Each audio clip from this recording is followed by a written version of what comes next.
So akikuja kwa hiyo mwaka 4 kuna 1 year anaenda PP1. Naona akitoka PP1 anaenda PP2 1 year which is 2 years.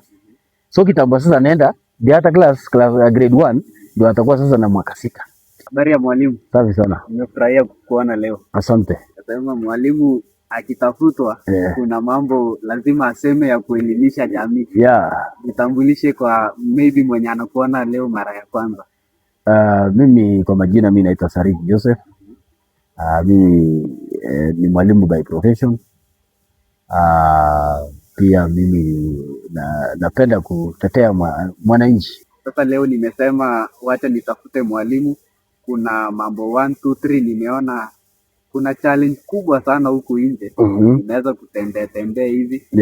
Na ni kuhusu wanafunzi. Ni mzuri wewe ni mwalimu. So najua hii mambo uko na mazoea ya haya maneno. Na leo nataka tuongelee maneno ya wanafunzi wa chekechea. Ni umri gani sahihi ya kupeleka mtoto shuleni? Asante Bwana Dickson kwa hiyo swali. Kweli nimesema mimi ni mwalimu by profession. Ni kweli. Na kwa hii line ambaye ama vile umeuliza ile mahali sana nilisomea kuhusu wale watoto wadogo. Na umeuliza swali mzuri ukasema kwamba ni mwaka gani ama ni age gani ndio mtoto anafaa kwenda shule. Unajua ukiangalia zamani ilikuwa na njia tofauti ya kupeleka mtoto mdogo shule. Mimi nakumbuka hata mimi wakati nilikuwa naenda shule waliniambia tu hebu pigisha mkono namna hii kama inafika kwa masikio ama inafika kwa mabega ama masikio. Sasa ikishafika kwa masikio wanasema bado. Ukishagusa kwa mabega hapo hivi sasa wanasema this the right person ya kupelekwa kwenda kwa shule ya chekechea. So ikakuja hivyo mpaka sasa hizi wakati sasa CBC ilikuja.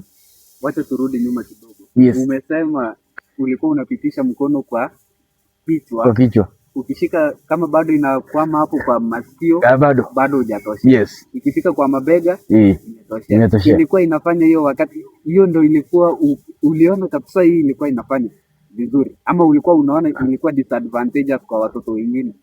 No, hiyo kitu ilikuwa ina disadvantage kwa sababu unapata mtoto mwingine unapata mkono ni mrefu na bado ni mdogo. Sasa unapata mwingine yanasafitisha mkono na bado ni mdogo. Unapata mwingine amekuwa lakini hapitisha. Mwingine atakuwa mguu kumbe ni mfupi, mkono ni mfupi. Sasa unaona kwamba huyo mwingine ataambiwa akae nyumbani, waacha huyo mwingine waacha aende. Na kumbe huyo ndio mkubwa kuliko huyo mwingine. Sasa tukuje kwa hii wakati ambayo tuko sasa. So unaona sasa hii wakati ambayo tuko sasa hizi niona ya kwamba sasa imekuwa mzuri kwa sababu sheria imekuja sasa hizi. Umesema sasa hizi mtoto ambaye anatakana kwenda shule wa chekechea inatakana akuwe amefikisha mwaka 4 ndio mtoto anaanza 4 years. So unaona kwamba sasa anatakana akuwe kwa 4 years ndio hili akipiga 2 years kwa shule ya chekechea, yani PP1 na PP2 hiyo ni 2 years. Sasa atakuwa amefika mwaka ngapi? 6 years. Sasa 6 years. So grade 1 sasa hasa wako 6 years. Yes. Lakini sikizi nasikia kuna play group.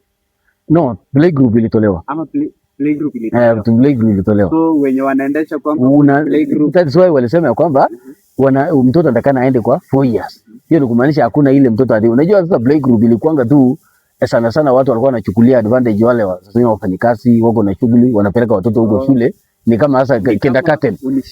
Unishikie. Sasa inakaa kama baby care. Hatuwezi sema kuna play group. Hakuna play group.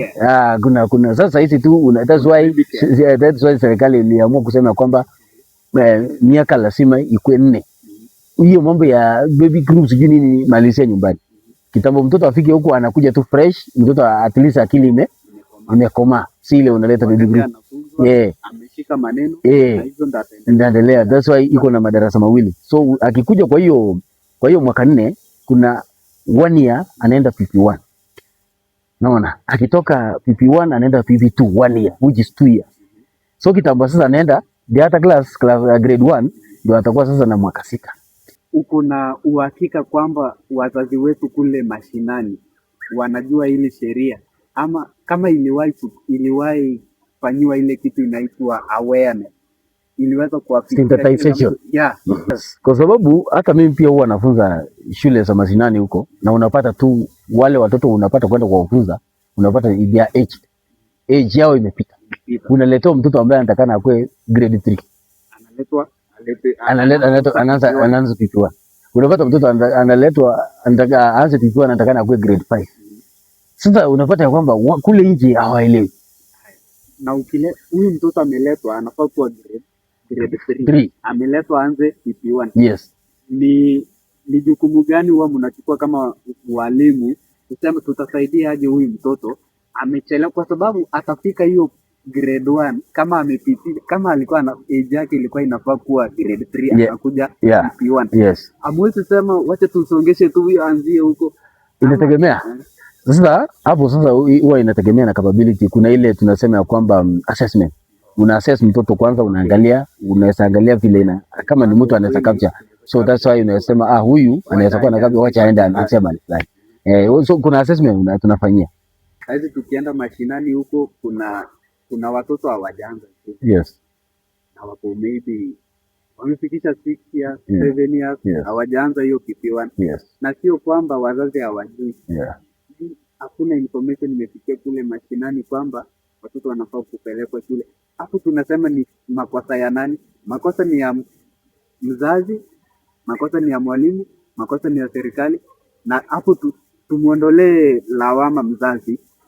Hakuenda shuleni. Wazazi hao hawakuenda shuleni. Wako tu na watoto, wameambia weenda ng'ombe, enda mbuzi.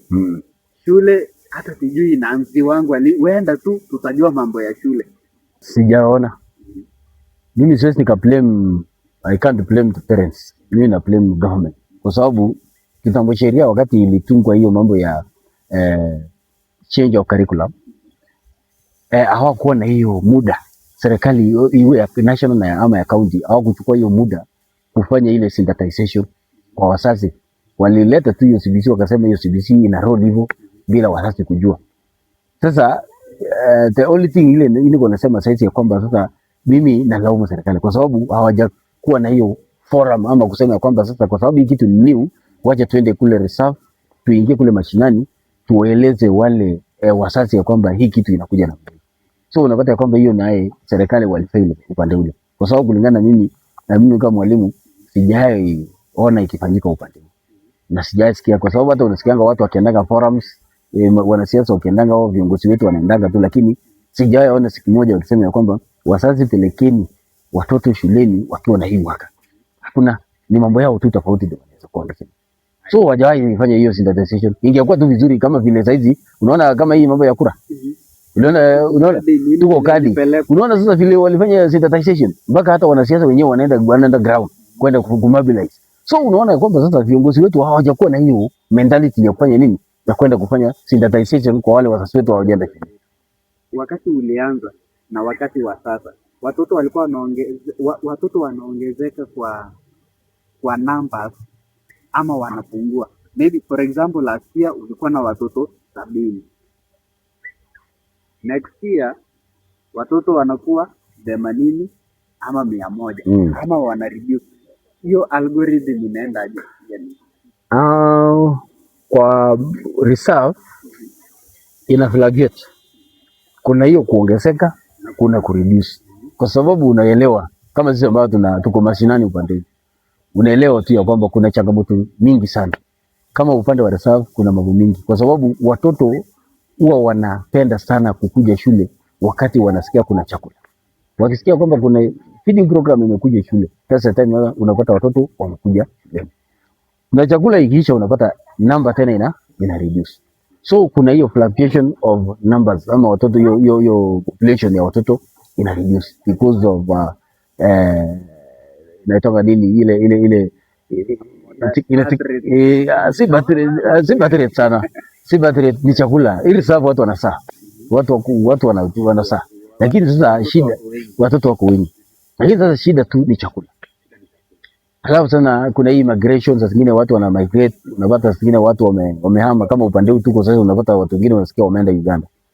So watabidi waende wasomee upande ule, wanatoa mtoto upande ule wanaenda huko. So those are the things ambaye inachangia sana ya kwamba population ya mashule ambazo ziko mashinani inachangia, na sana sana tu ambaye hata mimi ningeomba serikali ya kwamba ingekuwa vizuri waangalie mambo ya feeding program sana, kwa sababu hizo ndio vitu ambayo ama hiyo ni kitu ambayo inachangia sana population kule mashinani.